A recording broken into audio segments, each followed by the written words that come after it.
Egyszer egy szép napon tudom, hogy elhagyom a város.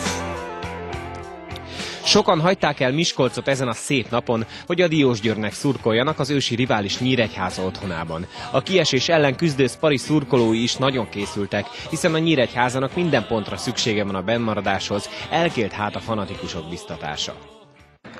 A meccs kezdőrúgását az 50. születésnapját ünneplő Törőcsik András végezte el. Dételi Döme barátom meghívott, és nagyon szívesen vállaltam, nagyon szeretem, hogy jó barátok vagyok a Dömével is, és nekik szurkolok itt.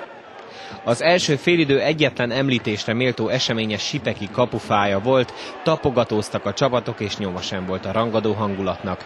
Bezzeg a második félidő 5. percében elszabadultak az indulatok.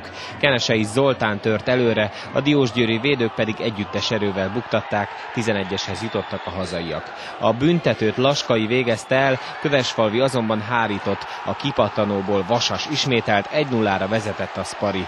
A hórihorgas védő szemfülesen reagált, az meg más kérdés, hogy Kövesfalvi hiába hárított bravúrral, ha másodszorra egy rosszul eltalált lövéssel sem tudott megbirkózni. Az 55. percben nem gól, hanem verekedés borzolta a kedélyeket, több durva belépőt, sőt dulakodást is láthattak az amúgy is felhevült nézők. Bede játékvezetőnek és segítőjének nem volt könnyű dolguk. Főleg akkor nem, mikor az 58. percben a diósgyőri Máté Péter egy jól irányzott mozdulattal földre küldte Bardit, és mivel Máté Péter ezúttal nem dalban mondta el véleményét, a játékvezető kiállította a vendégek védőjét. 10 emberrel folytatta tehát a Diósgyőr, és hamarosan a helyzet tovább romlott.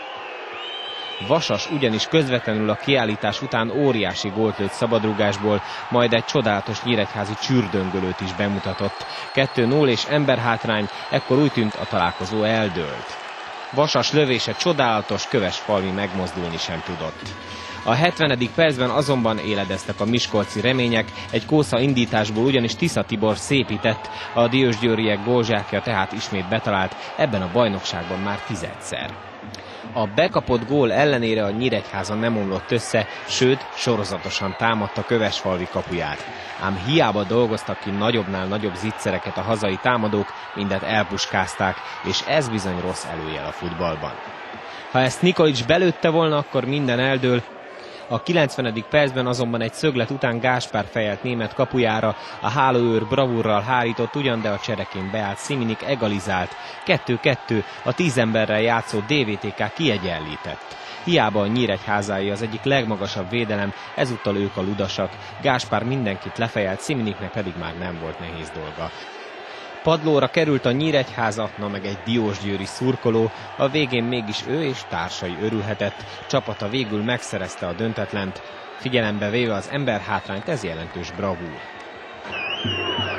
Nem nehéz mit mondani, kezünkbe volt a mérkőzés, elveszítettünk 2 pontot.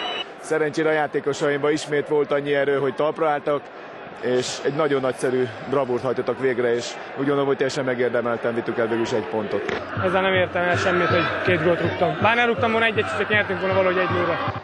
A mérkőzés azonban döntetlen lett, és ez bizony nagyon sokba kerülhet a Nyíregyházának.